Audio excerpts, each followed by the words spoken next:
In this video, I'm going to be showing you guys how to solve integrals using trigonometric substitution. Now, I would say, in my personal opinion, that this was one of the harder topics that I learned in calculus 2. But don't worry, I'm going to explain it in a way that maybe I'm going to explain the logic way and also the memorization way. Okay, so for both of you guys, people that just want to care about passing the class, all right, go ahead, memorize this path that I'm just going to show you. But for those of you that care about the logic, stick with certain parts of the video.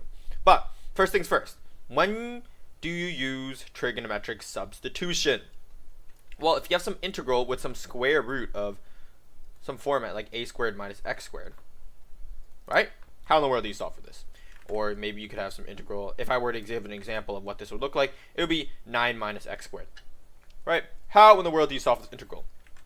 Well, you can solve for the integral. Let's actually keep this a squared x minus x squared format by substituting x. So by substituting x as a sine theta, and typically they use theta in this case, right, for the new variable, and they also use sine most of the time if you have the format a squared minus x squared. There's also the other formats x squared minus a squared and x squared plus a squared, and a squared plus x squared is actually the same as x squared plus a squared, so these cover both bases. And with these formats, you have your own different substitutions as what you would substitute x for. Let's stick with the a squared minus x squared first. Usually you would substitute x as a sine theta. You could theoretically sub it in as cosine, but that will require some extra steps. But just keep in mind, a squared minus x squared, substitute x as a sine. And when you do this, what actually happens is, well, if you plug in a squared here, if you have a squared here, and you substitute x into here, you get a squared sine squared of theta. Well, technically, if you factor this out, if you factor out the a squared, you get 1 minus sine squared of theta. And you actually get a squared times cosine squared of theta. So the result of your trigonometric substitution, after subbing in for x as a sine theta, you get a squared cosine theta, cosine squared, when you have this format a squared minus x squared. But this is not that important. You can work out that part while you're doing problems. But how about for the format x squared minus a squared? Well, you want to substitute x as a secant theta. And if you have a format x squared plus a squared, you can substitute as a tangent of theta. Now, you could substitute secant as a cosecant, but that's just, I mean, like, that's just annoying. You have extra negatives and stuff like that. People just have a preference for secant and tangent in these cases. It basically just makes it easier. So secant can be substituted as cosecant if you want. You know, you can have a cosecant theta. You can also have a cotangent theta here. But, you know, you can avoid negatives, and simplification just looks a lot nicer with secant and tangent. So, if you have any format of some integral, x squared minus a squared, substitute x as a secant theta. If you have any format x squared plus a squared inside of your integral, you can substitute it as x as a tangent theta. Now, if you don't want to memorize this, so if you don't want to memorize a squared minus x squared and stuff like that, all right, you can use the Pythagorean trig identities in order to know what substitution method you should use. So sine squared plus cosine squared is equal to 1, correct? Well, if you divide each term by cosine, you get, well, if you divide sine squared by cosine squared, you get tangent squared. Divide cosine squared by itself, you get 1, and if you divide 1 by cosine squared, you get secant squared. So look what happens here. Well, if you have some tangent plus 1, well, this kind of looks like x squared plus a squared, right? You see the plus here within the format, and therefore you use tangent in this case, right? Tangent's on the plus side. Well, what if you have x squared minus a squared? Well, that kind of looks like 1 minus secant squared equals tangent theta. So if you have a squared here, technically in this format, minus x squared. Wait, I did that wrong. No. This is secant. It's supposed to be secant theta minus 1 is equal to tangent squared. All right, there you go. Correction, sorry. But when you have some form at x squared minus a squared, which a squared in this case could be 1, and x squared in this case could be secant squared, then you get tangent, right? And this is kind of like some pattern that you see when it comes to these substitutions. There's some logic behind it. And what about the a squared minus x squared? Well, 1 minus sine squared is equal to cosine squared. You have, again, the format a squared, which is 1, minus x squared, which is sine squared, in this case, analogous to it. So these three little things that you can derive from the Pythagorean trigonometric identity, yes, that's the name. It kind of just gives you a hint as to how you can sub in for x. So for this integral, we have dx over the square root of 9 minus x squared. Well, what we have here is the sort of familiar a squared minus x squared, correct? And when we have this, remember what we said at the beginning of the video, we want to substitute x as a sine of theta, whether you memorize this or can work out the logic. Well, what we can actually do is figure out a. Well, a squared in this case is equal to 9, correct? That's the format of the problem. Therefore, a is equal to 3. That means we want to substitute x as 3 sine of theta. 3 times sine of theta. Oh, I said 3 sine of theta. I said 3. Wait, did I say that right? I don't even know. It doesn't matter. But let's keep doing this. Well, if we want to substitute that, let's go ahead and write dx here. Square root of 9 minus x squared. Well, x is equal to 3 sine theta. Therefore, x squared is equal to 9 sine squared of theta. So we write 9 sine squared of theta here. Well, what we actually need to do is sub in for dx as well. So how do you find dx? Let's go find dx by just taking the derivative of this. So if you take the derivative of x, you get 3 cosine theta, d theta of course. So if we plug in everything, dx is equal to 3 cosine of theta, so we write 3 cosine of theta here, over the square root of 9 minus sine squared of theta, d of theta, correct? Don't forget the differential, especially if your teacher's super strict on your work. But right here, we can actually simplify the denominator of this fraction to get the square root of 9 times the cosine squared. 1 minus sine squared is equal to cosine squared, correct? D of theta. And if we took the square root of 9 cosine squared, we get 3 cosine squared. Well, look what we have here. These two cancel out to get just 1. So technically we're taking the integral of just 1 with respect to theta. And that's just equal to theta. Well, what is theta? Okay, well, theta is and can be derived from your original function. So your original substitution states that x is equal to 3 sine of theta. If we want to isolate that, we get x over 3 is equal to sine of theta. Therefore, if we take the arc sine of both sides of this, let's actually make more space. Let's move this to the right and let's move this down here. Okay. If we want to take the arc sine of both sides of the equation, we get theta isolated. So if you take the arc sine of sine, you just get theta. Therefore, theta is equal to arc sine of x over 3.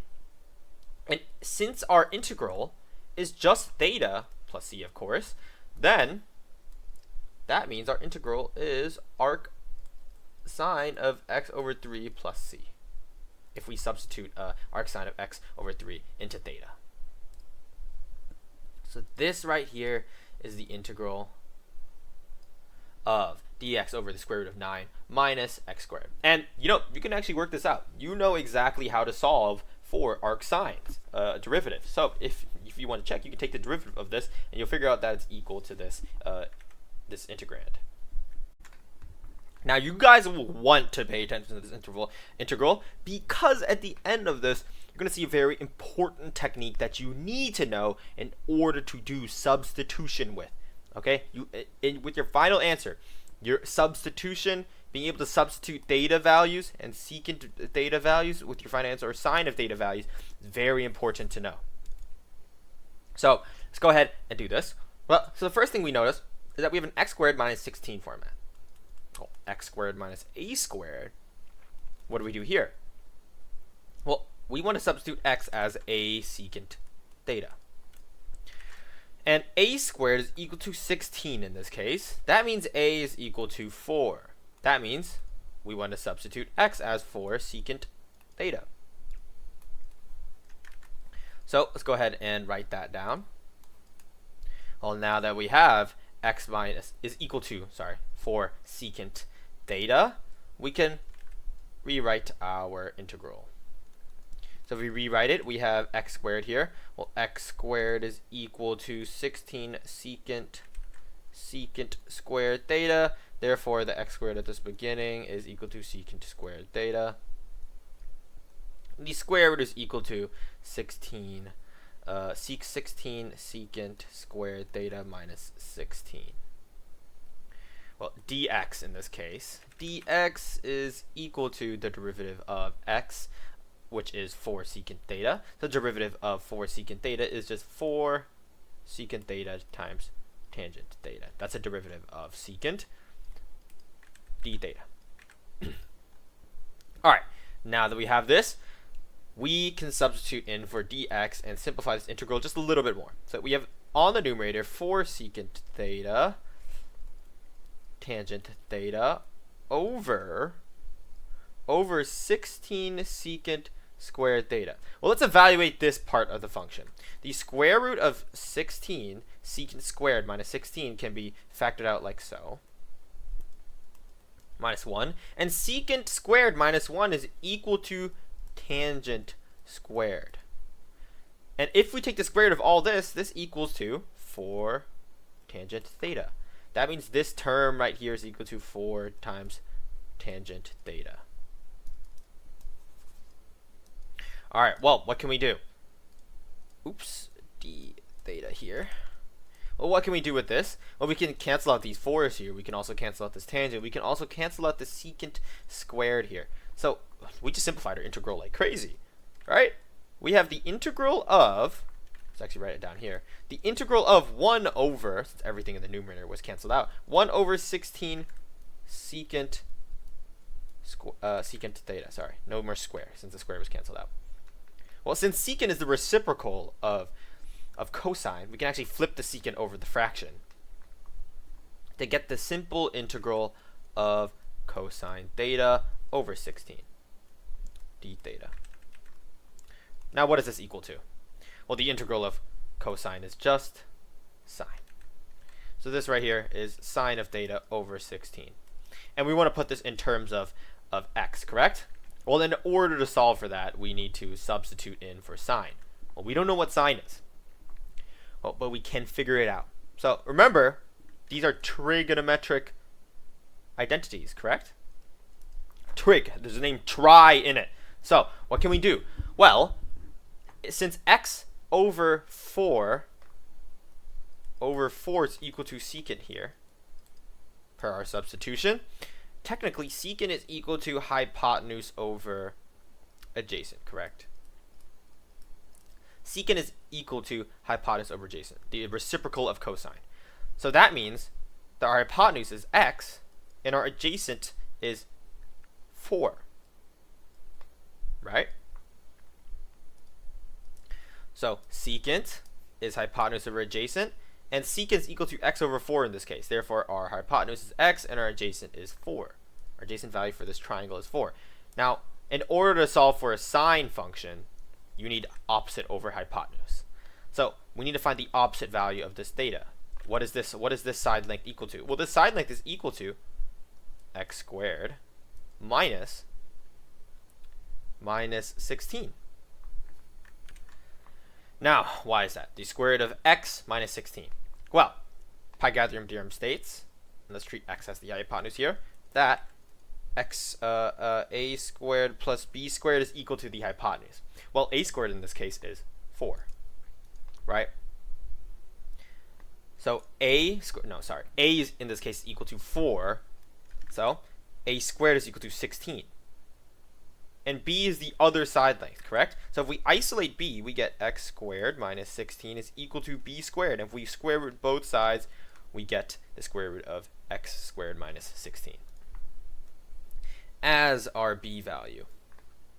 So now that we have that, well, we can solve for the sine of this triangle. Well, the sine of this triangle is the opposite over hypotenuse, right? The opposite over hypotenuse. So opposite value, the opposite side to this angle theta is x squared minus 16. And the hypotenuse is just x. Therefore, sine is equal to the square root of x squared minus 16 over x. So if I were to make a little bit more space with this, we'll write down sine theta as square root of x squared minus 16 over x. So square root of x squared minus 16 over x. And the 16's in the fraction as well, so we can put 16 here. Therefore, this right here is the integral of this guy. For this problem, we have the format x squared plus a squared. So this is the last format. We've covered x squared minus a squared and a squared minus x squared. So x squared plus a squared, what is this? Well, you want to substitute x as a tangent theta. And in this case, a squared is equal to 25, correct? 25 right here. So that means a is equal to 5. So that means x is subbed in as 5 times tangent theta. All right, now that we have our sub, what should we do? You know what? Let's find the dx. Let's find the differential. So let's take the derivative of tangent, which is equal to secant squared d theta.